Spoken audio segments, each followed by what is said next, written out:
Buenas tardes a todos. Quiero agradecer la presencia de todos ustedes, de Sergio, que viene a dar la charla, de Cintia Caramucho León, que aporta permanentemente para que esta actividad se pueda realizar.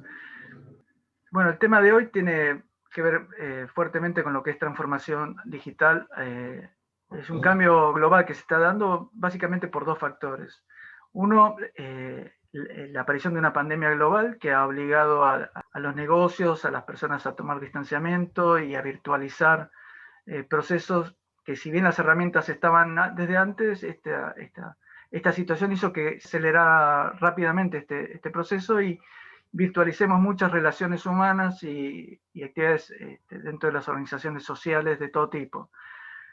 Una prueba de eso es esta reunión que estamos realizando virtualmente y que antes lo hacíamos físicamente.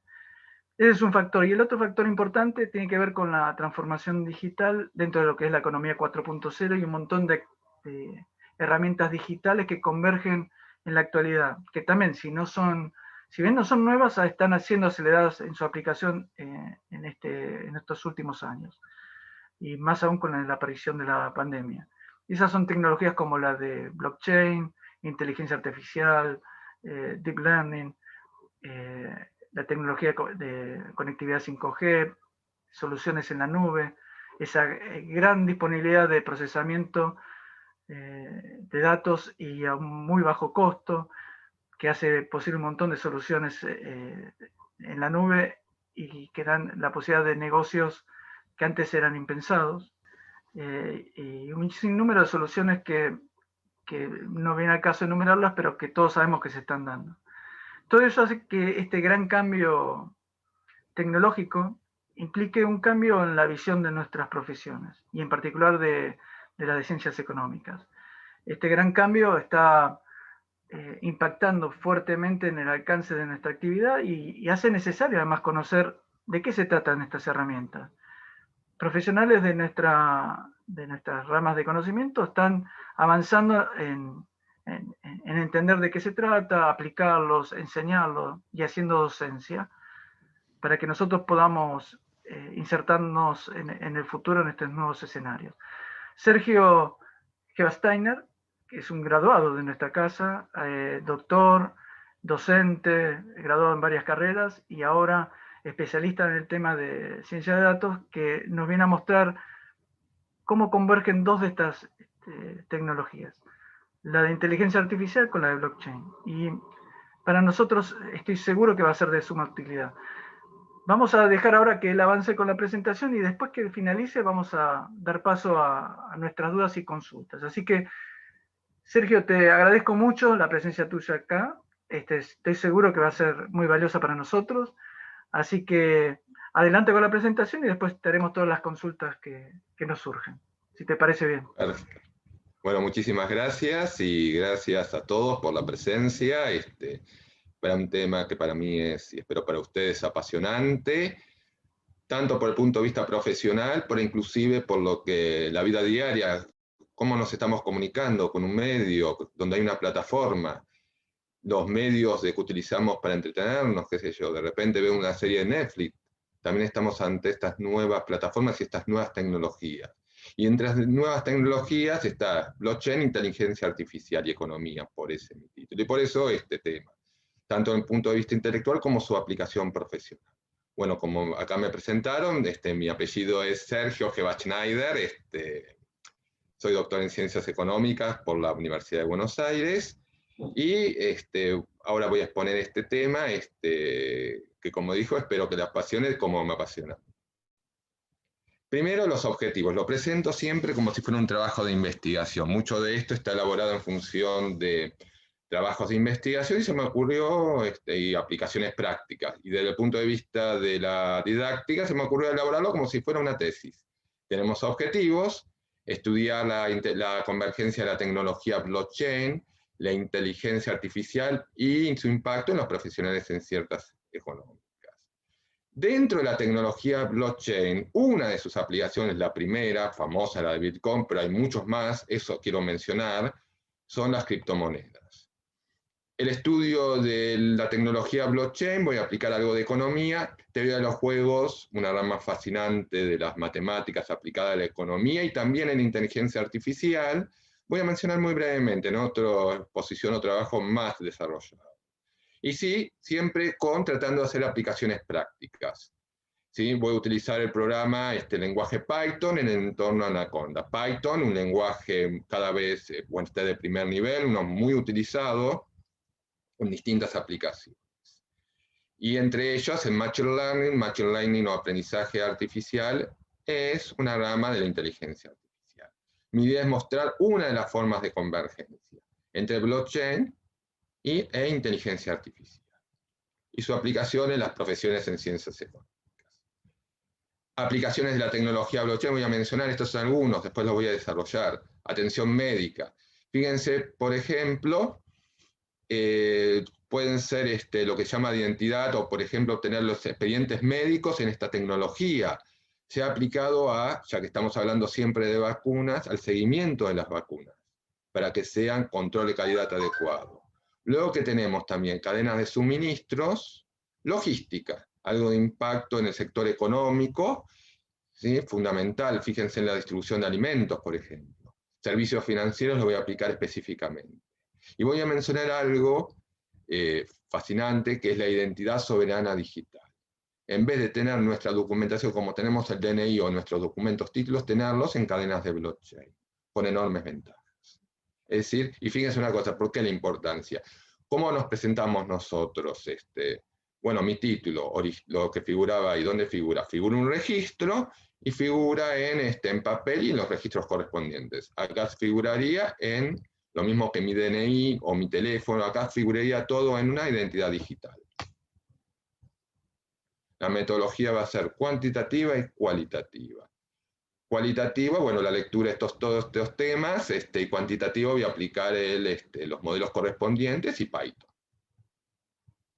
Las herramientas, ahí pongo la programación de blockchain con Python, instalé una biblioteca específica, instalé varias, una de ellas es Blockchain Info y las bibliotecas de Python. Pero los que no sepan, bibliotecas son las librerías, lo de Python, son como si estuviera un conjunto de funciones. Funciones me permite hacer determinadas actividades casi automáticas, poniendo el código correspondiente. Acá hay una frase que creo que resume todo, lo saqué de un libro, en las matemáticas confiamos. Y es la base de esta tecnología, la tecnología blockchain. Lo saqué de un libro y me gustó, es una variación de la frase que aparece en el dólar, en Dios confiamos, acá en las matemáticas confiamos. Buena parte de esta presentación va a ser el por qué se confían en las matemáticas. Bien, en una aplicación, la primera, tenemos sea quien sea, Satoshi Nakamoto en 2008. Y 2008, nunca podemos separar el contexto que se desarrolló. Fue la gran crisis del 2008 en Estados Unidos que se extendió al resto del mundo, en el sector financiero. Explotó el mercado inmobiliario y de bonos de Estados Unidos. Había inflado bastante y cayeron. Todo esto generó un impacto en el sector real. Cuando entiendo sector real es el PBI, el empleo a nivel mundial, en diversos países, entre ellos la Argentina. Eso generó una desconfianza tanto en el gobierno como en el sector financiero bancario. De ahí surge justo en ese momento el paper de Satoshi Nakamoto, un par de hojas donde donde expone esta tecnología. Y dice, hemos propuesto un sistema para transacciones electrónicas, es decir, un sistema digital. Justamente habla posteriormente de monedas digitales. Pero es una forma de evitar, dice, el doble gasto. Doble gasto lo vamos a ver, pero es la idea de que, por ejemplo, yo con la misma Bitcoin puedo gastar en una cosa y no en la otra. Puede ser algo menor, pero es fundamental en estos sistemas. ¿Y qué propone? Un sistema descentralizado, peer-to-peer. Nakamoto nunca habla de blockchain, fue posterior, sino habla de peer, si bien es un término utilizado en criptografía, utiliza redes peer-to-peer, son distribuidas. Una red, vamos a mencionar, centralizada cuando tiene un nodo, un server central. Por ejemplo, yo cuando esta plataforma de Zoom tiene un server, cuando me comunico con WhatsApp, ¿sí? Yo envío, pasa por el server de WhatsApp, recibe la persona, es el visto, lo ve, el otro visto y responde. Siempre pasa a través de un server. Hay un mecanismo centralizado. Constantemente necesitamos estructuras centralizadas, las estructuras jerárquicas. Cuando ven una serie en televisión, hay una plataforma. Lo que está proponiendo es un sistema descentralizado.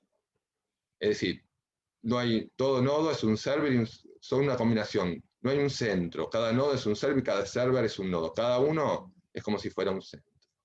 ¿Sí? No hay un organismo central que centraliza todo. Lo cual va a generar un problema que va a ser solucionado. El problema que es, ¿cómo verifico los pagos? Si no hay un organismo centralizado. Lo que propone Satoshi en va a ser una solución al sistema, que va a ser justamente la prueba de trabajo. Y la idea es la honestidad. ¿Una honestidad de qué tipo? Matemática. Acá hay otra definición de criptomonedas. Las criptomonedas son monedas de base digital. Se generan y transfieren en forma ¿qué? Digital. ¿Sí? ¿Mediante qué? Técnicas criptográficas.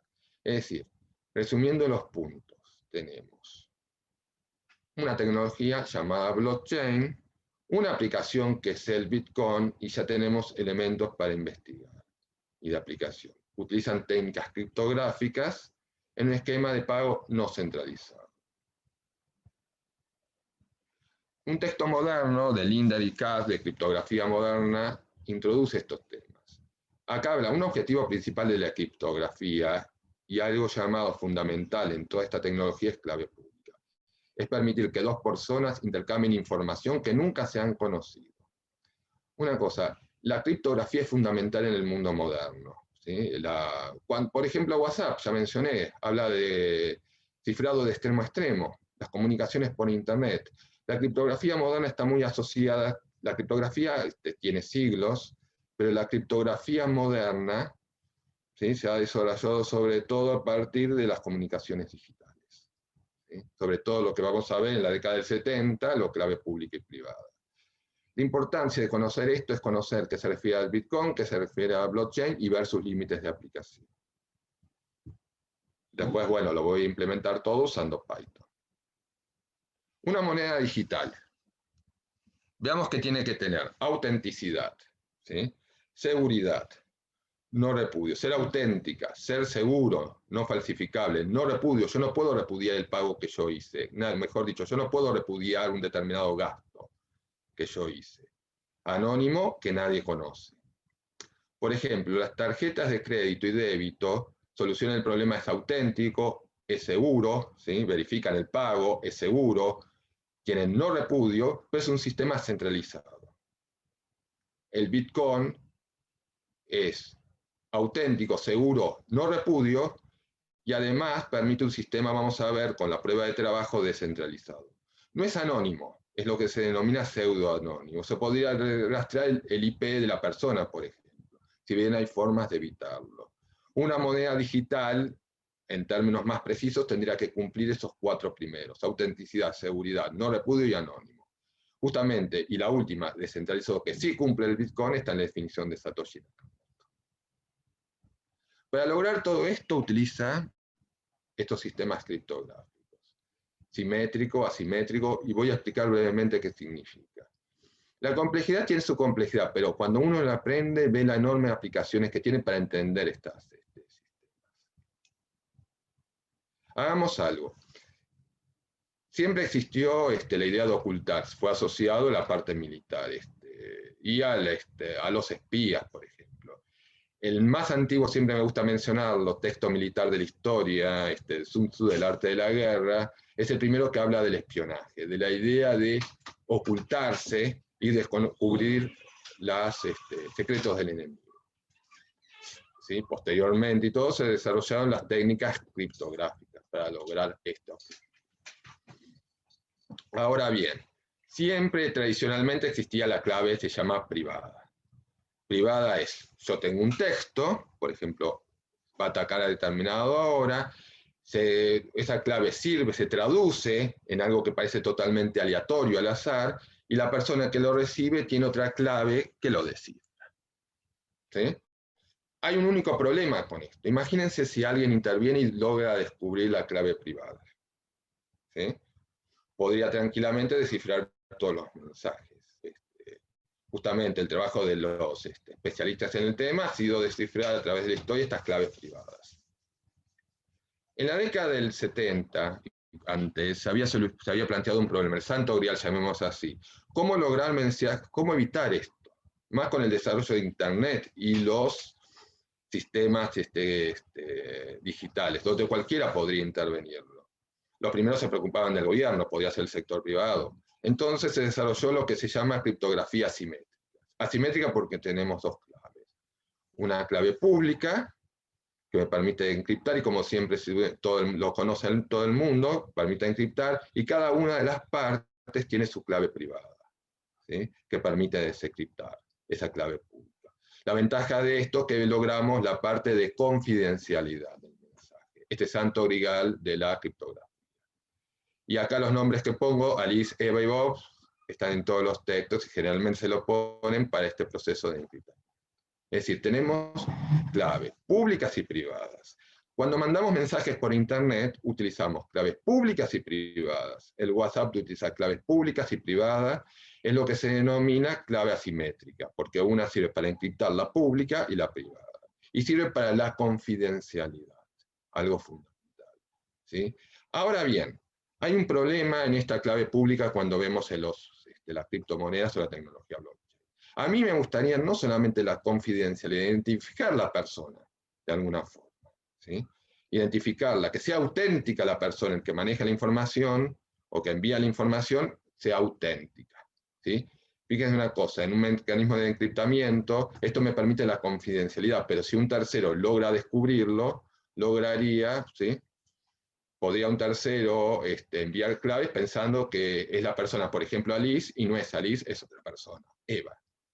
¿Se entiende? La clave pública y privada es un sistema moderno.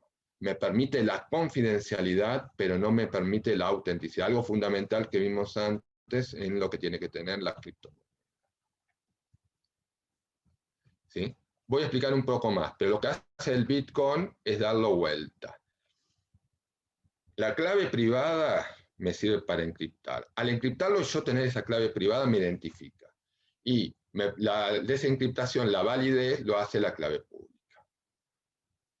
La RSA justamente es el mecanismo actual de Internet que utiliza claves públicas y privadas. ¿Sí? Claves públicas, contrario al Bitcoin, me permite encriptar y la clave privada desencriptar. Y la base de los números primos. Los números primos, acuérdense, son aquellos números cuyos factores son del mismo número y el 1. Por ejemplo, 5 es un número primo. Es divisible, su factor es 5 y 1, 6 no. Por ejemplo, podríamos tener el 3, el 2. Los números primos son fundamentales en la criptografía moderna. ¿Por qué es importante para las criptomonedas? Porque vamos a ver una situación que si se resuelven los números primos, ¿sí? Destruiría el sistema de encriptamiento. Si se destruye el sistema de encriptamiento, sería como una amortización acelerada del Bitcoin. Bueno, esto lo generé mediante Python, ¿sí? Uno pone el código, hay grandes espacios de código, lo adapta según sus necesidades, para eso hay un cierto manejo, pero hay el código, y es como se genera. Es medio técnico, pero es fundamental para entenderlo y la importancia de esto. Una clave privada está formada por números, N y E. E, ¿cómo se genera?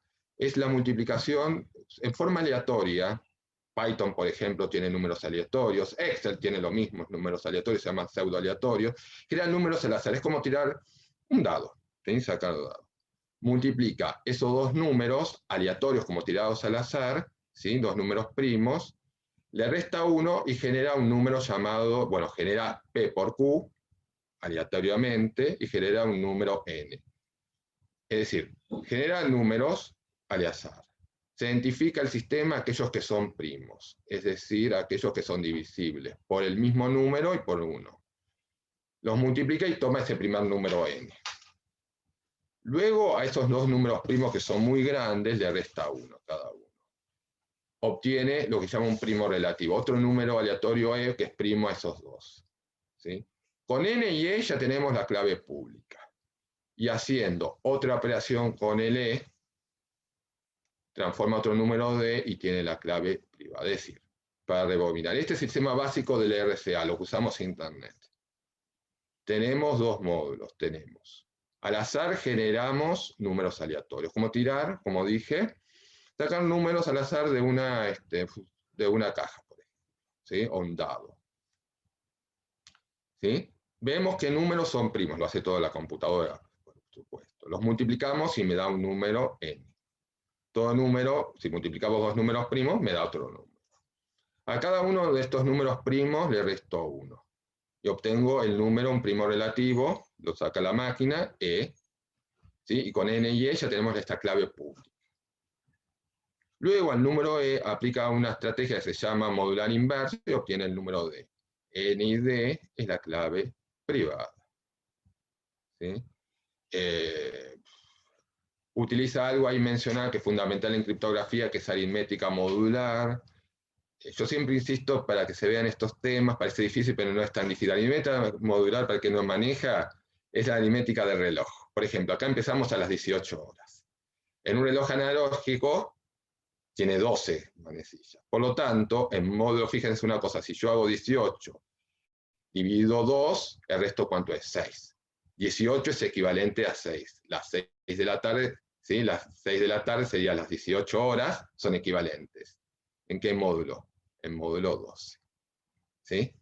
Esa es la base de todo esto. Pongo el código en Python y me generó, dice acá, la clave pública tiene 617 cifras decimales y generé otra de 308. Y me lo mandé a mi archivo. Lo mismo hice con la clave privada. Algo fundamental para ver las posibilidades de amortización de este Bitcoin, ¿sí? Si se diera o si uno desconfía, en los números primos. Los números primos es la base. Fíjense una cosita, yo con dos números primos obtengo fácilmente uno, pero cuando tengo un número muy grande, es muy difícil obtener los factores primos. Es decir, es como un camino de doble vía, de una sola vía, perdón. Dado los números primos puedo obtener un número, y dado un número, es muy dificultoso, si es grande, obtener sus números primos. Se llama factorización. Es decir, que vimos hasta ahora, fundamental del Bitcoin, ¿sí? Mejor dicho, los sistemas de comunicación modernas, RSA, y las criptomonedas, ¿sí? La criptografía. Tenemos claves públicas y claves privadas, por eso se llama asimétrica, antes solamente habría clave privada. La base para sacarlo son los números primos. ¿Sí? Si uno obtuviera los números primos, podría violar cualquier clave en Internet de RSA y también los Bitcoin. Esto es la criptación asimétrica. Digamos, tengo mi clave pública y clave privada. Con la clave pública encripto el mensaje M y obtengo el mensaje C. Y el mensaje C lo descripto y tengo la clave E. ¿Sí? Esto sería la RSA, utilizada en Internet. Voy a agregar otra palabra fundamental, el SHA, que se utiliza en criptografía. ¿Sí? Lo utiliza, entre otros, el Bitcoin, para generar las direcciones. El SHA-256 es una función determinística, quiere decir, pongo un número y me da un conjunto de bits, 256 bits o 32 bytes. ¿Cómo se utilizaría este sistema que utiliza en Internet? Ahora voy a usar, para que entiendan, un ejemplo práctico. Tengo un mensaje cualquiera, envío determinada información. Eso me lo encripta usando el SHA-256. Lo transforma en H. Con el H tengo una clave privada y lo encripto. Tengo la otra persona, ¿cómo la autentica? Por ejemplo, el pago, la transferencia, lo que sea mi identidad. Tomo el mismo mensaje y utilizo el SHA-256. Dado el mensaje, siempre me va a dar el mismo SHA. Tengo la clave pública, ¿sí? Tengo el S original, con eso descripto el S. Y tengo el mismo mensaje, por ejemplo, envié 100 cantidad determinada de moneda. El H. H', mandé esos 100. Los comparos son iguales, está validado. Y acá lo generé usando claves públicas y claves privadas y el SHA correspondiente, después lo tengo, usando también Bitcoin. El Python. Acá estaría el módulo correspondiente, se asemeja más a lo que reproduce así el sistema de Bitcoin, en vez de trabajar directamente bajando el programa, lo utilicé para fines didácticos usando Python. Acá tenemos las claves privadas, quiere un número raro, lo que pasa es que todas estas claves están puestas en notación, se llama hexadecimal. Hexadecimal significa base 16. Son los números de 0 al 9 y las letras correspondientes. ¿Sí? Por eso están mezclados números y letras. Todo esto está expresado en notación hexadecimal. Generan las claves privadas, a partir de las claves privadas se generan las claves públicas, y a partir de las claves públicas, una función SHA, las direcciones. En el Bitcoin, por ejemplo, las personas están asociadas ¿a qué? A sus direcciones. Un wallet, lo que se llama, es un conjunto de claves y direcciones. Acá también otra forma de generarlo, para darle más, digamos, más didáctico, la dificultad del tema. Random significa se genera clave de forma aleatoria, me genera mi clave privada, están impresas mis claves privadas. A partir de las claves privadas se generan, fíjense, se aplica una función y genero mi clave pública. El Bitcoin lo que utiliza lo que se llama, para transformar la clave privada en la clave pública, utiliza lo que se llama una curva elíptica, es el nombre. ¿Sí? Y dado la clave pública, se genera esa función SHA, 256, en el Bitcoin, y obtiene mi dirección, ¿sí? Mi address. ¿Sí? Aquí está, por ejemplo, la función hash, que se utiliza, bueno, no solamente el Bitcoin, pero para que vean lo sensible que es. ¿Por qué tiene que ser tan sensible? Para detectar trampas. Fíjense, Bitcoin, le aplico esa función SHA y me da este número, con B corta. Y cuando aplico el Bitcoin con B larga, me dio algo que es totalmente distinto. Es totalmente sensible a cualquier dato original. Modificando el dato original, voy a obtener funciones totalmente distintas. El SHA es fundamental en la tecnología, no solamente, pero en la tecnología Bitcoin. Acá me dice el SHA y me notan siempre en la numeración hexadecimal. Esto lo hice en Python. Bueno, acá cómo se liga en Python. Digamos una cosita, vamos al sistema. Fíjense, se encripta en lo que se llama, hagamos algo, se encripta usando clave digital y se decripta usando clave pública. Este proceso de encriptamiento usando clave privada es lo que llamamos firma digital. Me permite autenticar, yo tengo mi clave privada.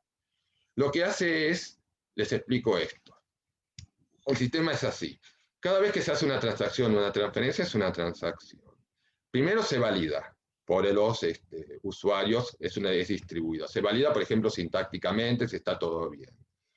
El minero, que la minería es el proceso de crear Bitcoin, fíjense, minería como si fuera oro, a partir de eso, el minero lo va adicionando a un bloque. Es voluntario el bloque. Lo que pasa es que tiene una ganancia que se llama tarifa. ¿Sí? Va adicionando al bloque. Todo este conjunto de transacciones. Le agrega el SHA, es decir, el bloque anterior le aplicamos un SHA, 256, lo agrega. Ahora bien, también necesitamos el SHA del bloque. Pero ahí viene el truco. ¿Se acuerdan que el problema que teníamos nosotros es cómo ligar estas transacciones? ¿Cómo evitar la trampa? ¿Cómo evitar la trampa? Si ustedes ven, los hash, a su vez, todos están ligados. ¿Sí? Con el previo. Esto me genera una serie, un bloque relacionado con otro bloque. Para minarlo, para poder introducir este bloque dentro de la cadena, digamos, se genera un número llamado nonce, que es un número aleatorio. Nonce significa un número de una única vez. Es el único control que tiene el minero. Lo incorpora, calcula el hash, le va a determinado valor. Si ese valor es menor a un cierto valor, lo puede incorporar. Si es mayor, se lo rechaza. Es decir, un bloque está formado por transacciones, las tenemos ahí, el hash previo lo tenemos ahí, y un nuevo hash no figura ahí, pero sería el hash, mejor dicho, figura, el hash del bloque, pero este hash tiene un nonce, este número, que va variando, y genera hash. Vieron que dice 000 C415, por ejemplo, el bloque 3, tiene que ser menor a un número establecido en el sistema. Si es menor, se lo acepta. Ahora bien, ¿cómo se descubre ese número? ¿Sí? Es por fuerza computacional. Tiene que gastar electricidad y el uso de la computadora. El primero que lo descubre lo logra introducir en el bloque. Es validado por todo el sistema. Uno se podría preguntar por qué es decir, por eso el gasto de electricidad en el Bitcoin. Uno podría decir para qué se lo hace. El Bitcoin con el sistema de clave privada logra lograr el problema que vimos nosotros de autenticidad, vimos de no repudio, si verifico a la persona o por ejemplo la dirección, no puede repudiar el pago. Pero el problema es un pago, ¿cómo solucionamos un sistema descentralizado? ¿Cómo solucionamos el problema en un sistema descentralizado? Lo utiliza de esta forma. ¿Cómo logramos honestidad? Fíjense una cosita. Si de repente tenemos un bloque largo y quiero alterar, por ejemplo, el bloque 50, si quiero alterar el bloque 50, también tendría que alterar el bloque 51, el 52, 53, todos los que vienen. Y cada uno tendría un costo en electricidad. Si sumamos el costo de electricidad, es mucho mayor de lo que podría ganar. Y esa es la clave de los sistemas criptográficos modernos. Los sistemas criptográficos modernos, más que un sistema perfecto, los que buscan esto, es un lineal costo-beneficio. Puede ser que a un ladrón le gustaría, tiene ahí robar, por ejemplo, $1.000.000, pero el costo del robo es 10 millones, no le conviene. ¿Se entiende? Este sistema criptográfico soluciona el problema del doble pago, ¿sí? Y el problema de la alteración. Cada bloque corresponde a una transacción, y si quisiéramos alterarlo, tendríamos que alterar todos los bloques. Y eso genera un enorme problema computacional. Por eso, como decía la frase que puse al principio, en las matemáticas confiamos. Bueno, acá está la idea, establece un blanco. Si el hash generado, vimos que el hash está formado por ¿qué? Las transacciones que se han generado en el bloque. El hash anterior, el nonce, este número aleatorio que va generando, los hash, se produce esa función hash. Si es menor a determinado blanco, se acepta, si no, no. Y solamente se soluciona mediante energía computacional. Para que vean lo difícil que es, fíjense una cosa, un hash tiene 256, ¿sí? Bits. ¿Sí? Un bit 0,1, es decir, hay 2 a la 256 combinaciones. Todo esto explica la dificultad, ¿sí? Además, este sistema se va adaptando para hacerlo más difícil. Cada tanto números de bloques, ¿sí? ¿Sí? Cada tanto se va adaptando el sistema para que siempre un bloque se genere cada 10 minutos. Genera un problema más difícil. A un blanco más bajo, más potencia computacional necesito para solucionar. Y por ejemplo, acá tenemos, miren, el consenso, por lo tanto, ¿cuál es el nodo más confiable, el bloque más confiable? El más largo, ¿sí? Para alterar eso. El bloque 3 tiene el bloque 4 y bloque 4, es un FOB se llama. Pero ¿en cuál confiaríamos? Si él tiene el bloque 1 y el bloque 2. El bloque que es 1, 2, 3, 4, 5, 6. Porque es el más largo. El más largo, más potencia computacional se necesita para violar el sistema. Algunas veces se genera un fork cuando los usuarios deciden cambiar el protocolo. Por ejemplo, de un bloque podría tener 1 megabyte, originalmente el Bitcoin, agrandemos. Se generan nuevos forks. Un fork famoso, ahora lo vamos a ver después, fue la generación de un nuevo tipo de protocolo en la red Ethereum, que permite otro tipo de negocios. Bueno, acá lo generé con Python, siempre me gusta. Utilicé para que vean nada más, utilicé la Anaconda Navigator.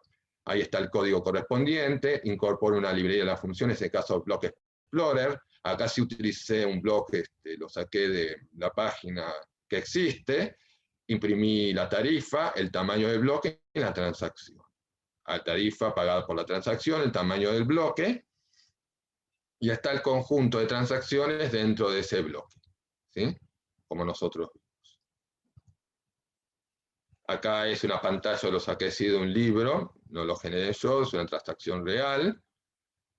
Tenemos el tamaño, el tiempo de minería incluido en el blog, y acá lo explico cada uno de los elementos. Es decir, esta diferencia del anterior, saqué un libro, y ahí sí está, lo generé por Python, y ahí se dan los distintos conceptos. El tamaño, en bytes, la tasa, ¿sí? El tiempo de minado, si se confirmó, y la inclusión en el bloque, ¿sí? El hash de blocking se incluye la transacción. Todo lo que vimos, los conceptos. Ahí tenemos un nuevo bloque. Una de las palabras general, timestamp, es algo fundamental. Al poner un bloque después del otro, me permite fijar, es un elemento fundamental. ¿Qué fecha fue generado el bloque? La minería, el nonce que vimos ahí, nosotros como ese número que se incorpora, generando un hash, si ese hash es menor a determinado valor se incorpora, y un término que utilizado fundamentalmente en la criptografía moderna, lo utiliza por ejemplo en el Bitcoin, Satoshi, es el árbol de Merkle que figura ahí. Digamos que ahora vamos a ver un poco de eso. Bueno, acá está todo lo que tiene, el número de transacciones que tiene el bloque, me dice la recompensa, el tiempo que fue minado por, puede ser anónimo, el árbol de Merkle que hablé recién, justamente el hash previo que tiene que tener cada bloque para ligarlo con el bloque anterior, el grado de dificultad, ¿sí?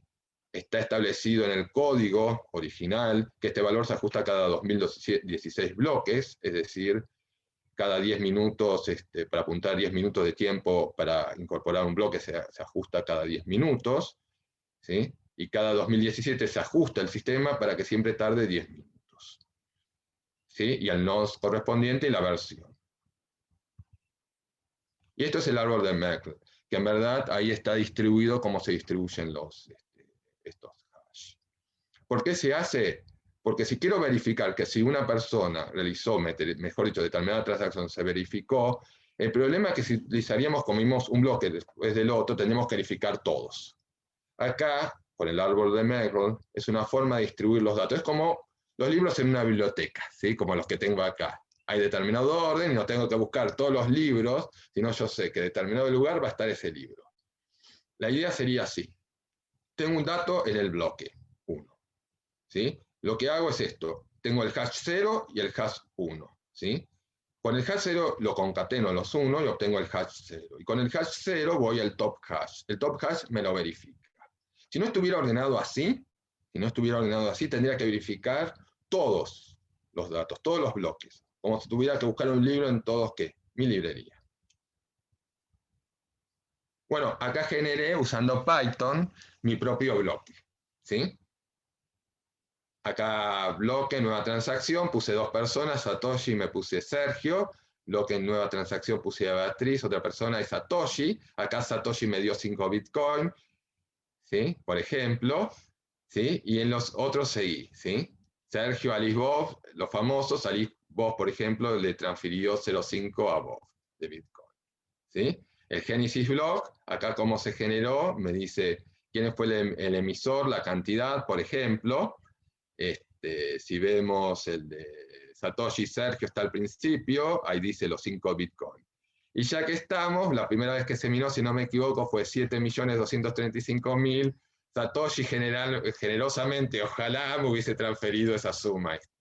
Lamentablemente es un código de computadora que figura ahí, pero sí, sería 7.235.900, ojalá. Pero bueno, y está la cómo se genera, unas pocas líneas de código, simplemente para no usar el sistema, generado por Python. Y acá el problema del bizantino, el nombre a mí me encanta. El problema del bizantino es todo lo que vimos nosotros. ¿Cómo evitar el doble pago en un sistema descentralizado? ¿Qué es el doble pago? Eso es fácil. Fíjense una cosita. Si tenemos tarjeta de crédito y débito, ¿quién lo evita? Hay un centro, la empresa emisora, que dice, no, vos pagaste esto y no podés pagar con la misma cifra, digamos, tenés 1.000 pesos, un gasto, no podés utilizarlo para una cosa o la otra. El dinero, si lo utilizo de un lado, ya está, desapareció. Esos sistemas me evitan el doble pago. Pero ¿cómo evita un sistema descentralizado decir, che, estos 1.000 lo utilizo para esto y al mismo momento utilizo para el otro? Fue planteado por Microsoft el problema del bizantino, ¿sí? Es un lindo término, generales bizantinos. La clave es simplemente esto, tenemos un grupo de generales que tienen que enfrentarse a un grupo de piratas. Si los generales, por ejemplo, se coordinan, tienen más hombres que el grupo de piratas y por lo tanto los vencen. Pero imaginemos que hay un general traidor. Si el general traidor, por ejemplo, los traiciona, en vez de coordinados, puede hacer que, por ejemplo, el general 1 dice que van a atacar a las 22 horas. El general 2 recibe ese mensaje y 3, 4, 5, 6, 7, 10 generales. Los 10 generales atacan a las 22 horas. Veremos que el general 5 es un traidor y dice, vamos a atacar a las 21. 5, 6, 7, 8, que envió el mensaje, todos atacan a las 21. ¿Qué significa? Los piratas lo superan y son derrotados. La clave sería que todos se coordinaran, siempre podrían vencer si se coordinaran. La clave, ¿cómo sería? Que todo mensaje tardaría, por ejemplo, 10 minutos en ser generado. El general 1 le envía al general 2 a las 21 y tarda 10 minutos. Digamos, a las 22, perdón, y tarda 10 minutos, y así sucesivamente. Supongamos que el general 5 fuera traidor. Pero en verdad, para hacerlo, tendría que alterar todos los mensajes anteriores, todos los 10 minutos. No conviene porque se podría calcular, todos te atacarían ¿cuánto? A las 22. Es decir, por más que sea traidor, no puede traicionar. En esto es lo que dice Satoshi, cómo lograr la honestidad. En el esquema del Bitcoin es la prueba de trabajo. La prueba de trabajo que vimos nosotros, el gasto de electricidad, es la transformación del concepto y en el código de los generales. Y acá lo vimos nosotros, hace que la validación se dé siempre como que en la cadena más larga, en este caso en negro. Y esta es una fórmula del Bitcoin, que me resume muchas cosas. Hagamos algo. El sistema está hecho para que, digamos una cosa, tiene una tarifa que recibe el minero por la transacción, por confirmar las transacciones, y otra por la minería.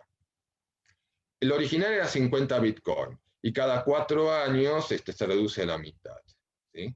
Si uno calcula la recompensa original, bueno, serían cada 210.000 bloques, digamos, un bloque generado, veamos los números que tiene acá, 210.000, 50, 10 a la octava, 2. Y un 0 a las 32. ¿Qué significa? Si cada bloque, como vimos nosotros, se ajusta el hash, el límite, a 10 minutos, en 4 años se generan 210.000 bloques. ¿Sí? Esos son los 210.000. El bloque original, los primeros 4 años tenían una recompensa de 50 Bitcoin. Eso es el 50. El 2 simplemente significa que se reduce a la mitad cada 4 años. El primer año, el momento 0, 2 a la 0 es 1, era 50. El momento 2, 25. El momento 3, 2 a la 50 dividido 2 a la tercera. Y esa la octava es simplemente que el Bitcoin, ¿sí? Como unidad, a su vez representa 10 a la octava satoshis. Satoshi es la unidad mínima de esta tecnología Bitcoin. Si uno reduce 50-50, cuando tiende a 0, son a partir de 0 a 32, 32 periodos desde el 0, es decir, 33. 33 veces, toda esta recompensa sería elaborado a 0 y ya se dejaría de minar porque no conviene. Si uno hace todos estos cálculos, son los 21 millones de Bitcoin, que si no me equivoco sería el 2140, 21 millones. Es decir, es una fórmula básica, me indica, primero, los 210.000 me está indicando que cada 4 años se produce el halving, se llama, la reducción de la recompensa del Bitcoin, del minero. Porque lo hace para que deje de mirar al final. ¿Sí? En 4 años, si uno multiplica 4 años por 365 días, por 24 horas, le da, y los minutos correspondientes les va a dar los 210. 50 es el valor original, y esa la octava es transformando en los satoshis. 2 es cuando uno se divide cada tanto en la mitad, y esa es la octava para volver a las bitcoins originales, y 0.32 es para los periodos para que cuando el minero deje de recibir el 2140. Si uno hiciera este cálculo, 50 por 210.000 por 50 por 25, le daría esos 21 millones. Por eso se dice que este sistema tiene un límite de los 21 millones. Bueno, esto lo quise dejar desde es una copia, la fuente de Satoshi Nakamoto, y hasta está una explicación de lo que vimos nosotros, de utilización de clave pública. Y ahora es blockchain. Bitcoin es una criptomoneda, las otras son criptomonedas, pero el blockchain es mucho más amplio y tiene amplias aplicaciones. Lo del Bitcoin o algo, uno no sabe cómo va a ser el futuro, pero siempre estas tecnologías quedan. Y una tecnología que va a quedar seguramente es la tecnología blockchain. La idea de que de un sistema de registración descentralizado, ¿sí? Esa es la clave. Digamos que tenemos un libro que se llama Ledger, contabilidad pública, descentralizada, y los bloques, como en la tecnología que vimos de Bitcoin, están encadenados. Y pueden ser públicas y privadas. Vamos a dar 2 ejemplos. Bueno, está descentralizada, por ejemplo, el banco, clientes, y acá tenemos una contabilidad distribuida. Fíjense. No hay cambió totalmente, digamos, el organigrama, el esquema. Y por lo tanto las funciones y por lo tanto la registración. Lógicamente esto tiene impacto económico en el área de administración, en la parte de sistema, impacto económico en la parte contable. Esta es la registración de cadena de bloques, ¿sí? Que lo que vimos antes usando la función hash. Acá está invalidado, fíjense, no, la transacción es inválida, se refleja con los cortes, y acá está validado. Acá puse usos, después lo voy a repartir. Gestión de activos, gestión cadena de suministros, cambios de moneda que vimos recién, servicios financieros que luego voy a tratar. Si vemos lo que es gobernanza, muy interesante, elecciones transparentes, identidad digital, que específicamente voy a tratar. Es decir, miren todos los aspectos, se puede ampliar todavía más. Bien. Un fork, la primera moneda que vimos, la primera aplicación fue el Bitcoin. El Bitcoin, bueno, el lenguaje técnico se dice que es Turing no completo. Parece algo difícil de acordarse. Turing por el gran matemático. Un segundo. El gran matemático, que aparece en la película El Código Enigma, y simplemente es esto. Cada vez que se registra una operación, por ejemplo, una venta, una transferencia, en ese código hay que registrarla, 1, 2, digamos que vendemos 510 veces, habría que registrarlo 510 veces. Los lenguajes Turing completo permite directamente hacer el código que repita la computadora 500 veces. Son las cláusulas para los que manejen, las cláusulas if, for, ¿sí? While, ¿sí? Esto lo permite. Los lenguajes de alto nivel, entre ellos Python, lo permite, ¿sí? ¿Cuáles son las ventajas de esto? Justamente la formulación de contratos. Imagínense una cosita. Viene un contenedor, ¿sí? Tiene un sensor. El sensor registra ese contenedor. Viene el mismo contenedor de vuelta, lo mismo con el mismo precio y otro. Si fuera con un lenguaje como el Bitcoin, tendría que registrarlo cada vez. Mientras que con el lenguaje, este tipo de lenguaje llamado Turing completo, los smart contracts, hago un contrato. Y de repente, cada vez que viene, ¿sí? Lo va acumulando, lo va registrando con estas cláusulas, if. Y además permite estos contratos. ¿Por qué? Si pasa tal cosa, viene el contenedor, por ejemplo, efectúa un pago. Si no viene, no pago. Viene el contenedor, sí, es la cláusula if. Sí, viene el contenedor, se deposita. Es automático. Esos son los smart contracts. En verdad, smart, digamos, en el sentido de digital, sería una mejor expresión. Bueno, Nick Szabo fue uno de los creadores, es un protocolo especial. Los contratos inteligentes permiten transacciones creíbles sin terceros. Los contratos inteligentes contienen información sobre el término del contrato. Es decir, tenemos especialistas técnicos, pero también especialistas del derecho. Es un área fundamental. En Bitcoin no, pero la próxima criptomoneda Ethereum fue creada no para generar una criptomoneda, sino para generar estos contratos inteligentes, con amplias aplicaciones en los negocios. Bueno, acá unas características que siempre se mencionan: seguridad, está encriptado y distribuido, esto garantiza que no se perderá nada, la velocidad y la normalización. Fíjense una cosa, la velocidad. Viene, se verifica, e inmediatamente se efectúa la operación, sea el pago, la registración, lo que sea. ¿Sí?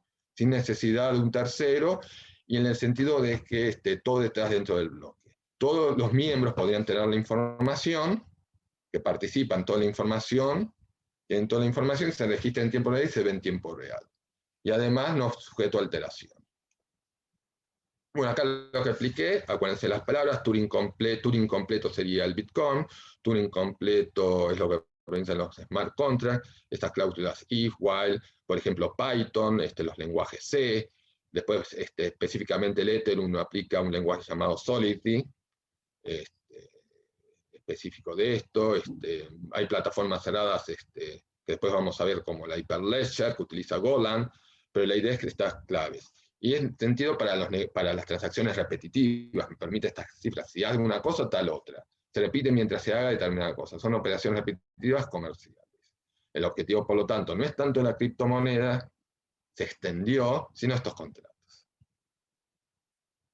¿Qué aplicaciones de blockchain utilizan programas tipo completo? Ahora vamos a ver. Ethereum permite los smart contracts, ¿sí? Ha utilizado en forma parcial en desarrollos logísticos, IBM y Maersk. IBM y Maersk no utilizan el Ethereum, ya dije que es Golang. Una clave es esto: que cuando uno utiliza Bitcoin o Ethereum, son permisionarios públicos, cualquiera puede participar. Cuando son emprendimientos de empresas no abiertos, es lógico que solamente con permisos, ¿sí? Esto sería el IBM Maersk, ¿sí? Que lo utilizan, entre otros. Gatein es una empresa, bueno, me fui para conocer la Argentina, me fui al puerto en su momento, la había implementado en contenedores utilizando la red Ethereum. Este gráfico, cual me gustó, lo saqué de una exposición que hicieron con permiso ahí, espero, igual era público, del MIT, y ahí estaba distintas eras. Una de las pruebas de concepto, la era 1, sería de las criptomonedas. La era 2, que tenemos ahora, los smart contracts.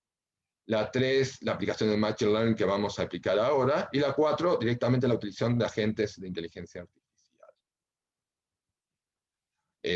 Muchas veces se dice, por ejemplo, otra clasificación, no figura en este PowerPoint, podrían ser los blockchain. La criptomoneda es la más básica. Los smart contracts que vamos a ver sería una segunda etapa, blockchain punto 2. Y blockchain punto 3 podrían ser lo que vamos a ver de identidad digital. Bueno, esto es de IBM, son distintas aplicaciones, alimentos, por ejemplo, se ha aplicado la trazabilidad de alimentos, e inventarios, por ejemplo, en los negocios que tenemos las segundas filas, cuidado de salud que ya mencioné, energía, por ejemplo, y en los negocios financieros el de que figura ahí. ¿Sí? Y esto me pareció interesante para mostrar. Esto lo es una Hyperledger. Hyperledger, dentro de esto está la plataforma TradeLens, las principales empresas del mundo, está IBM, Oracle, Linux, Maersk, que es un gigante de los contenedores. Se ha aplicado, por ejemplo, al puerto de Rotterdam. Ahí tenemos cómo está, lo elaboran, un esquema centralizado, y lo otro, fíjense cómo está distribuido, en forma de círculo. Esto sería Maersk, la línea, fíjense cómo está centralizado, mucho más claro inclusive, fíjense cómo está centralizado, y lógicamente la registración, proceso actual, vieron que está centralizado todo el sistema, y vemos ahora sin descentralizar, todos al mismo nivel. Y esto me sirve para solucionar, plantear un problemita, no tecnológico, tiene que ver económico, es un mecanismo de coordinación. Por más de estas enormes ventajas, muchas veces las tecnologías tienen cierta resistencia. La tecnología blockchain aplicada en la cadena logística es muy interesante porque hay un problema de coordinación. Fíjense una cosa, tenemos empresas proveedoras, ¿sí?, entre sí.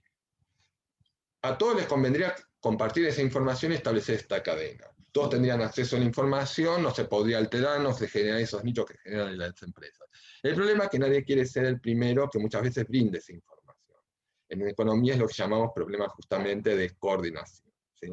A todos nos conviene hacer algo, pero nos convendría que el otro lo hiciera primero. Es decir, si bien se está implementando, eso genera un problema de adopción de esta tecnología, que supongo que en el futuro se va a solucionar.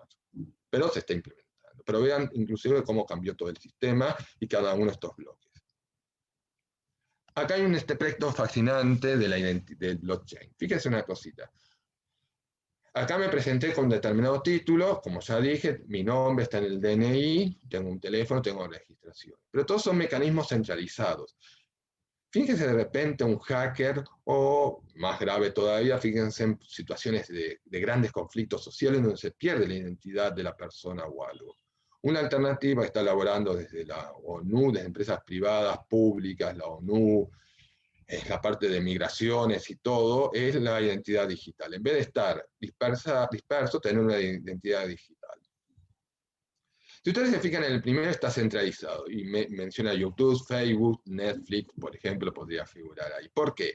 Porque existe la identidad digital hoy en día. Cada vez que interaccionamos con estos mecanismos, nos registran información. Netflix, por ejemplo, yo prendo Netflix, pongo el botón de Netflix, ¿y qué información tiene de mí? Tiene la información promedio de los televidentes y la información previa de ¿qué? En mi historial. Utiliza, lo llaman Machine Learning, tienen todo un centro especializado, es fascinante, lo que tienen todo de blog y todo donde explican, y digamos que evalúan cuán importancia es todo lo que el mundo ve y lo que yo específicamente. Y ahí hacen los canales de recomendación.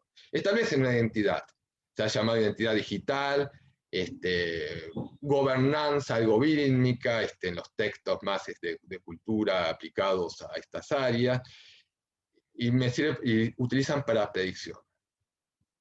Ahora bien, fíjense en el otro, el centro no es en estas empresas, es la persona. En vez de tener los sellos, yo tengo mi propia identidad digital. Y la persona que yo quiero asignarle, por ejemplo, quiero esto, los títulos o mi experiencia laboral y nada más. Pero no toda mi información. No toda mi información. Esto es identidad digital. ¿Y cómo se logra? A través de la tecnología blockchain. ¿Sí? Viene la diferencia. Creo que ahí identidad soberana se llama, ¿sí? Y la idea sería así, ¿vieron las claves públicas y privadas? Es lo mismo. Yo tengo mi propia clave privada. Yo solamente puedo acceder a esa información, pero quiero mandársela a otro. Lo utilizo la clave pública y esa información es validada mediante esta clave pública, el mismo mecanismo que vemos en el Bitcoin, ¿sí? Pero a datos personales. Eso se llama identidad soberana a formas descentralizadas. Puede ser el perfil biométrico, fíjense los datos de salud, los datos civiles, el historial médico, los títulos universitarios, inclusive la reputación. Podría estar la reputación incorporada a esto. Puede ser, fíjense una cosita, no sé, las situaciones diarias, como dije, podría brindar solamente datos específicos, también podría evitar las adulteraciones y también en situaciones inclusive de catástrofes, por eso está viendo la aplicación justamente a situaciones de migraciones. Y acá son los requisitos que tiene que tener este sistema de identidad digital. De vuelta. Para rebobinar hasta ahora, blockchain y unas aplicaciones de identidad digital, claves públicas y privadas, lo mismo. Existencia, control, acceso, transparencia. Fíjense, existencia. Los usuarios deben tener una existencia independiente, ¿sí? Contra el fraude en la identificación. Control. Yo, si tuviera esta identidad digital, puedo controlarla. Yo tengo acceso. No tiene una empresa que registre mis transacciones, mis movimientos a través del tiempo. Yo lo tengo. Y yo puedo acceder usándola, puedo permitir que una persona acceda o no, según mis necesidades. Transparencia. Persistencia, fíjense sobre todo en situaciones de conflictos, y por lo tanto puede ser portable. Y los consentimientos, me da mi consentimiento. De la misma forma que acá tuvimos que consentir que cuando uno hace zoom o algo consciente de las grabaciones, ahí puedo consentir que se utilice mi información o no. Y mis derechos están protegidos. Y acá está lo que yo decía. Un holder, el usuario, hay una verificación y un emisor. Emisor, tenemos claves públicas privadas, y el verificador, usando la clave pública, verifica y da un ejemplo de confianza. Que tengo determinados datos. Un identificador usando esta clave pública desencriptaría y verificaría que correspondería, que tengo específicamente, estoy diciendo la verdad. Acá hay un ejemplo. DIT se llama esta identificación digital, lo saqué en un libro, example, y acá la anotación de vuelta con letras y números hexadecimal. DIT, método específico de string, y acá es un código que permite hacerlo, de esta organización DIT. Si ustedes se fijan en el código, también está figurando que justamente los datos que estoy enviando y la clave pública correspondiente, ¿para qué? Para desencriptar. Esto, bueno, fue una presentación, hice una vez, me encantó, esto es un diamante. ¿Y por qué lo hace? Porque fue en el Congo, en unos países principales de producción de diamantes, hay una película sobre el tema, diamantes de sangre, justamente por tráfico se utilizan gente esclavos para, hoy en día, para extraerlo. Para evitarlo, se utilizó un sistema de blockchain para registrar cada uno de estos movimientos, de estas cadenas de bloques, ¿sí? Es decir, mencioné, para ejemplos, entre muchísimos de estas tecnologías, dejando de lado las criptomonedas, identidad digital, logística, diamantes. Ahora bien, mi título es economista y siempre me interesa la relación entre el empleo y el shock tecnológico. Digamos una cosita, todas estas tecnologías, como todo shock tecnológico, se ha visto a través de la historia, a partir del siglo XIX, o tal vez al principio del siglo XIX, la segunda revolución industrial, pero siempre se ha visto que al principio desplaza trabajo, pero después, cuando esto se normaliza, se incorpora, genera más trabajo porque se vuelve natural. Python, que estoy utilizando, o cualquier sistema, se naturaliza, se vuelve cada vez más accesible, más natural, y se vuelve natural, y genera nuevas fuentes de trabajo. Bueno, esta es una estimación en su momento, 2 o 3 años, sobre la problemática de la inversión en tecnología en la Argentina, que la idea que sí tendría que generar mucho más inversión. Y acá, bueno, forma de solucionarlo, de vuelta como economista, me gustaría que esto se incorpora, nosotros como profesionales que tenemos, que es nuestro principal activo, el capital humano. Si quieren, como identidad digital, es portable, ¿sí? Nuestros conocimientos, experiencia laboral y académicos son portables para nosotros. ¿Cómo podría incentivar en la Argentina? Fue un trabajo que presenté con un grupo, y evaluaba simulaciones. digamos, si quisiera incorporar esto, modificar el mercado laboral argentino, que es altamente dualizado, ¿sí? Dualización significa que tenemos mercados, por ejemplo, el COVID, ¿sí? ¿A quién afectó más? Justamente a las personas hasta que no estaban registradas. Eso es un mercado dualizado. Tenemos un mercado protegido y un mercado desprotegido. Y cuando estos shocks hay, del mercado protegido, el riesgo se traslada ¿a qué? Al desprotegido, ¿sí? Pueden ser desde monotributistas hasta personal no registrado. Esto es la teoría de dualización, dos mercados. Necesitaríamos generar más empleo formal de más alta capacidad, ¿sí? En Argentina creo que desde la década del 70 el nivel de empleo formal no aumenta, imagínense con el aumento de la población. Tenemos que reducir los costos impositivos de registrar empleados para incentivar la subregistración, pero esto no tiene que ser solo, tiene que haber cambios impositivos en ese trabajo, el sistema educativo y laboral justamente tienen que modificarse, y lo de apertura económica porque está asociado a mayor capital humano. La apertura económica, las empresas que compiten en el exterior incorporan más capital humano, incorporan más profesionales, entre ellos de ciencias económicas. Bueno, acá lo que yo mencioné, las actividades A apartan a B, al principio disminuye el empleo y después aumenta cuando se vuelve más común. Y ahora sí voy a aplicar la inteligencia artificial. ¿El título cuál era? Tecnología blockchain, específicamente apliqué a tecnología Bitcoin, pero lo desarrollé más. Economía y elementos económicos de incorporación y de impacto económico de esta tecnología, se puede hablar mucho más. Y lo otro es inteligencia artificial. Se puede aplicar, vamos a ver unas aplicaciones dentro del pronóstico de precios, gestión de cartera, trading algorítmico, ¿sí? Computación de alto rendimiento. Todo eso. Voy a dar ejemplos en Python. Como siempre explico, es simplemente ejemplos didácticos, como en uno de los libros que utilizo, es simplemente para no que nadie vaya corriendo a invertir en esto, simplemente para mostrar las potencialidades de esta tecnología y poderlo unir con el tema de mi exposición. Bueno, esto es Python, acá es Bitcoin, bueno, creo que lo saqué hace un mes o medio mes, después lo voy a actualizar, estaba a 58, después de la declaración de los MAC se vino para abajo, pero uno pone el código, saca inmediatamente todas las criptomonedas con la página.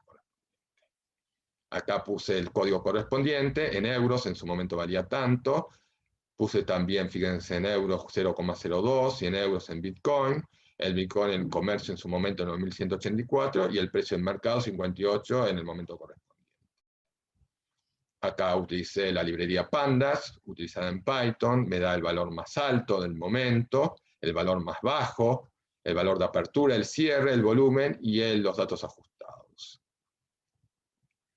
Aquí está, ¿sí? Los datos estadísticos que saqué de estadísticas en su momento, el valor más alto, el valor más bajo, la apertura, el cierre, el volumen y el ajustado, todo en Python. Usé el valor, las cuentas, la media, el desvío estándar, mínimo y los percentiles de cada uno. Es lo que se llama paradigma EDA, es datos exploratorios. Primero uno estudia los datos, es como ver el contexto para después aplicarlo. Por eso es importante. Acá está la evolución del Bitcoin, está graficado. Si ustedes ven salto y después baja, después de la declaración se enteró, Elon Musk, el de Tesla, tiene una enorme cantidad de Bitcoin, se quejó del precio de la electricidad por el impacto ambiental y bajó. Pero bueno, a la larga, si uno toma el precio, si se mantuvo el holder, se llama, ganó bastante dinero con Bitcoin. Acá está el volumen, si se fijan el salto cuando fue, y después se volvió a estabilizar. ¿Sí? Luego tenemos el high, el precio más bajo, el precio más bajo, y los promedios móviles. El 10, el 20, ¿sí? ¿Qué son estos promedios móviles? Estos promedios móviles simplemente se utilizan en análisis técnico, para entenderlo. Cuando uno analiza las finanzas, entre las estrategias, bueno, está la estrategia de mantenerse a través del tiempo. Otra de las estrategias es el análisis técnico, que utiliza indicadores. Más 10 significa utiliza un promedio. Ve los últimos 10 días, saca el promedio. Elimina el primero de esos 10 días y sigue al siguiente y así sucesivamente. Y saca los distintos promedios. Lo mismo que el 20 y así sucesivamente. ¿Por qué él se lo hace? Porque si el promedio de 10 días corta por arriba al de más alto, que dice hay una tendencia hacia la suba, convendría comprar. Esto es análisis técnico. si bien no hace ¿cómo se llama? La inteligencia artificial, me sirve para explorar los datos. Y acá está el gráfico correspondiente. A 10, a 20 y a 50 días. Y así lo que utilizo es el precio ajustado. Acá están los datos, generalmente los rendimientos, análisis exploratorio de datos, valor final menos valor original me está dando, y sobre el valor original me está dando el porcentaje de incremento. El 13 hubo un aumento y los días siguientes vemos una disminución. Acá están los retornos diarios, fíjense como un salto para arriba en un momento y otros saltos para abajo. Acá lo utilicé, también está hecho al 19 este fue más adelantado, el 19 de mayo, 41.000 estaba el Bitcoin, fíjense cómo fue bajando, el Ethereum la otra criptomoneda y el Litecoin que es otra moneda. Acá el gráfico de cada uno, siempre cuando uno hace este análisis exploratorio ve los gráficos, un gráfico menciona mucha información, acá los rendimientos de estas tres criptomonedas que me sirven para observar. Y acá siempre me gusta, hay tres grandes tipos de análisis. Uno en análisis técnico, el profesional financiero, esos cursos o las carreras ven esto. Luego también se ve, ¿sí? Bueno, esto es Monte Carlo, y me introduce los números aleatorios fascinantes y más las simulaciones. La simulación de Monte Carlo, viendo todas estas líneas, es fácil. Se pone una formulita y es como tirar una moneda, como vimos antes, números aleatorios. Se puede hacer en Excel, se puede hacer en Python. Cada una es una trayectoria posible de la moneda, del Bitcoin. Y lo que hace es el promedio de eso, ¿sí? A través del tiempo. Acá lo tenemos. Y el precio, por ejemplo, cuando yo lo iniciara, 13.000. El precio final sería 13.400 y el VAR se llama, la máxima pérdida probable al 99% sería 981. Esto es muy utilizado, tiene más contenido económico que el análisis técnico, para aquellos que utiliza precios de eficiencia, ¿sí? Que es un término utilizado en economía, muy utilizado en economía, y el VAR es muy utilizado por los bancos para determinar la capitalización. Siempre me gusta técnico para exponer, el método de Monte Carlo, todo lo hace el código, lo pongo y lo saca el Python. Acá utilicé otra base de datos, vieron que dice Waze, promedio ponderado, lo saqué de una base de datos que hace competencias y se me ocurrió utilizar, no la mía, yo utilicé, en algunos casos depende, en algunos casos de análisis tengo Yahoo Finance, acá usé bases especializadas sobre blockchain Explorer, por ejemplo, de Bitcoin, donde saqué información. Acá de Kaggle. Acá lo que analizo en forma de colores y todo es las correlaciones, sigo análisis para entender más. Gap, por ejemplo, la diferencia de precio y cierre. Nada más vieron que es negativo con el volumen, significa hay una relación negativa entre el volumen cotizado y entre el gap, la diferencia del precio de cierre y el precio de inicio. Acá están las relaciones, cuando es verde hay una relación positiva, y cuando es amarillo la relación negativa. De vuelta. Entonces, tengo un análisis técnico, lo estoy aplicando en Bitcoin. Ahora vamos a hacer un análisis más estadístico, lo apliqué en simulaciones, vamos a ver tendencia y después específicamente sí, voy a mencionar inteligencia artificial. Hasta el precio promedio, vemos que está en alza, y se descompone en tendencia, el comportamiento a largo plazo, la estacionalidad, movimientos estacionales según los periodos, según ciertas estaciones, y los residuos. Esto es muy interesante, y ahí está la predicción, digamos, usando series de tiempo. Utilicé ahí específicamente el Profeta, que es el Prophet, que es de Facebook, tiene un análisis serie de tiempo, se ha aplicado desde fotografía a análisis financiero. Como ven, en rojo está la verdadera evaluación, en su momento cuando lo hice hubo el salto, en celeste la predicción, no fue muy bueno para predecir el salto, y el intervalo de tiempo es el intervalo correspondiente, sería el intervalo de significación que utilizamos. Acá también me les componen lo mismo, en tendencia semanal, lo muestro nada más para ver la potencialidad y la aplicación del Profeta. Acá lo mismo, la única diferencia, vieron estos rojos, estas líneas rojas, me dan momentos de cambio en el comportamiento. Acá puse los datos, también de otra base de datos, Está la fecha, acá es por horas, si se fijan, 4-4 cada operación, el símbolo, el Bitcoin, apertura, cierre, lo único que dice distinto es un timestamp, muy utilizado en base de datos. Un timestamp es una base, permite unificar los tiempos, está tomado desde el 1 de enero de 1970, son los segundos transcurridos a partir del 1 de enero y permite unificar distintas fechas horarias. Acá el precio de cierre, de vuelta lo hice en función de esto, y ahora sí voy a intentar Machine Learning. Machine Learning es una rama de la inteligencia artificial, como su traducción aprendizaje automático.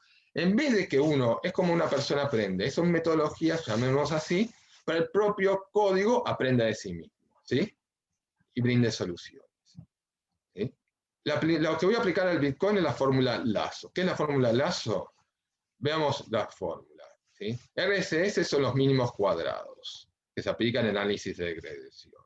Y es el valor que quiero estimar. B sub 0, B sub 1 se llaman parámetros. Digamos, si yo tengo 10 y estimé 9, 10 menos 9 me da 1, al cuadrado me daría 1. Si tengo 10 y estimé 8, 2, el cuadrado es 4. Lo que trato es minimizar la diferencia entre lo que estimé y mi fórmula. Y lo real y mi estimado. Eso se llama mínimos cuadrados. Lo que le agrega nada más a la fórmula tradicional es el lambda y ese beta, que ese parámetro, ese estimador, en módulo. ¿Para qué se lo hace? Digamos una cosita. Tiene unas ventajas matemáticas. Para que el que lo maneje más, me permite un trade-off entre varianza y sesgamiento. ¿Sí? Varianza es la volatilidad, y sesgamiento es el promedio. ¿Sí? Tiene esa ventaja. Ahí lo apliqué, le apliqué una fórmula signature, significa matemáticas que me permiten solucionar ecuaciones diferenciales, y vemos el precio promedio y el precio real, y aplicando de vuelta motivos didácticos, pero lo que muestra esto es que fue bien para predecir cuando hubo alza. Si ustedes debían cuando hubo alza, lo predijo bien. ¿Sí? ¿Sí? Acá apliqué XGBots, que es otro algoritmo para, ¿cómo se llama? Para hacer mejores predicciones, también hacer estimaciones usando tecnologías de Machine Learning. Acá no le fue tan bien, es decir, entre los dos elegiría el primero, de vuelta, simplemente por motivos didácticos, no para ir a cotización, sino para mostrar y unir lo que dice el título de mi exposición. Y por último, otra tecnología del Machine Learning, digamos una cosa, esto es específicamente redes neuronales. Redes neuronales surgen a partir de la imitación de las redes que utilizamos, las redes de las personas o los seres vivos para el aprendizaje. ¿Sí? O cuando nosotros miramos. Cuando nosotros miramos algo, estoy viendo primero las del ojo hasta cada vez más atrás y van mirando la información. ¿Sí? Esto es algo semejante. Lo que utiliza específicamente de redes neuronales, se llaman redes, utiliza autoencoders. Autoencoders es codificación automática, simplemente es esto. Cuando tengo fotos, esto se aplicó creo que primero a fotos, lo voy a aplicar al mercado financiero, al Bitcoin, tenemos una gran cantidad de datos, se llama Big Data. El problema cuando tenemos datos es un problema llamado dimensionalidad. ¿Cómo manejo tantos datos con tantas características que puedo hacer? Lo que tengo que hacer es reducirlo. En vez de tener muchos, tiene ventaja reducirlo. Esa ventaja se da solamente si el conjunto reducido refleja lo original. Es como un mapa. Un mapa es útil si refleja los datos que yo más importantes. Si un mapa es una reducción. Si esa reducción no me sirve, ¿sí? Pierdo datos importantes como guiarnos, no sirve. El autoencoder lo que hace es esto. Tenemos los inputs y los outputs. Lo que hace es esto. Y una capa oculta. Lo que hace es esto. Establece una capa, se llama así, de neuronas, que aprenden de los inputs, del conjunto adicional. Y lo reproduce en un output. Es decir, el output tiene que ser lo mismo que el input, pero más chiquito. ¿Sí? Más chiquito significa con menos dimensiones, capaz de empezar. ¿Por qué? Porque es más fácil de manejar, menos problemático. Eso simplemente. Es decir, si entienden, si se ve un mapa, la situación real, algo más reducido que lo refleja, es un buen proceso de autoencoders. Acá lo apliqué los datos, creo que ahí tendría que ver el código original, creo que era Bitcoin, Data, bueno, no me acuerdo, lo saqué de ahí, la fecha de origen del 2014, me lo tradujo hasta ahora, ¿sí? Lo de redujo el coding dim significa que lo redujo a 3 dimensiones, la palabra epoch, ahí significa época, significa que cada base de datos, ¿sí? Pasó, una epoch sería que la base de datos pasa por esta red de entrenamiento. ¿sí? Una epoch. 2 epoch, pasó otra vez. 3 epoch, pasa 100 veces, y mientras va aprendiendo, se va ajustando. ¿Cómo se ajusta? Cada vez la predicción y el dato, lo que yo predijo, por ejemplo, predijo 100, 80. Después la siguiente predice 100, 90. Cada vez se ajusta cada vez mejor. Esto es el objetivo de esto. Acá los 2702 que significan los días. Acá la formación del Bitcoin. Nada más para explicar, acá está un modelo, ¿sí? Está lo que llamé epoch, el modelo del primer autoencoder simple. Nada más lo menciono nada más para unir de vuelta en el título tecnología blockchain y Bitcoin. Acá la parte de entrenamiento parece algo raro, pero los datos se dividen en entrenamiento y testeo. Los datos los entreno y los testeo en el otro. Lo significa cómo se va ajustando por el epoch. Vieron que está reduciéndose porque cada vez las predicciones son mejores. Y acá es el input y el output. A diferencia del anterior, esto es la base para después tratar de estudiar este mercado. Acá lo que interesa es si una buena reducción. Es decir, si el input, vieron la parte de arriba, está reflejado en la parte de abajo. Y vemos que sí, en cierta medida, sí, en muchos casos donde hay una alza, refleja una alza. ¿Se entiende? El output, ¿sí? Tiene que reflejar el input con menos dimensiones. Más fácil, digamos. Un mapa. ¿Es el mapa del output refleja el input? Esa es la clave. Ahí utilizo otro, se llama autoencoder profundos, una fórmula distinta nada más, pero aplica el mismo concepto de autoencoder, de reducción dimensional. Acá lo vemos también, entrenamiento, el testeo, ¿sí? Y acá lo mismo, ¿sí? Input y output, ¿sí? En la medida, uno se elige el modelo que representaría el output, mejor el input. Otro es convolucional, lo mismo, ¿sí? Están los epoch que yo mencioné antes, el entrenamiento, la pérdida y el testeo, y el gráfico del input y el output. ¿Sí? Bien. Es decir, hasta ahora cerré el círculo, lo llamo así. El círculo fue hecho porque blockchain, ya lo expliqué, una aplicación del Bitcoin, economía lo apliqué, y lo último, blockchain, ¿sí? Y inteligencia artificial. Lógicamente es muy amplio. Dentro de la inteligencia artificial tenemos el machine learning como un subconjunto, y dentro del subconjunto lo apliqué a una característica de blockchain que es el Bitcoin, aplicando Lazo, el algoritmo IGB y el autoencoder en el punto dimensional. Todas técnicas utilizadas en machine learning, parte de inteligencia artificial. Y lo último de esto es estos sistemas. Fíjense en el Bitcoin. La clave es la criptografía. Para cerrarlo tengo que volver al origen, la criptografía. Si se pudiera violar este sistema criptográfico, ¿cuánto valdrían los Bitcoin? 0. Bien, esto es el cuadro siguiente. Este es esfera rara, es lo que se denomina hoy en día, se está investigando tanto del sector público como privado, es lo que se llama computación cuántica. Eso es más para especialistas, tema fascinante, lógicamente son gente que se dedica, pero podemos decir, toda nuestra tecnología de bits es ceros y unos, es dicotómico, ceros o uno. Lo que utiliza la computación, la cuántica, es la superposición de estados. No solamente el 0 y 1, sino todos los estados posibles entre el 0 y 1. Si ustedes ven esas líneas que se cortan entre sí, son las combinaciones lineales. Entre 0 y 1 no solamente tenemos elementos, sino todo lo que se llama combinaciones lineales entre esos elementos. Aplicados a una computadora, aumentaría enormemente su capacidad de cálculo.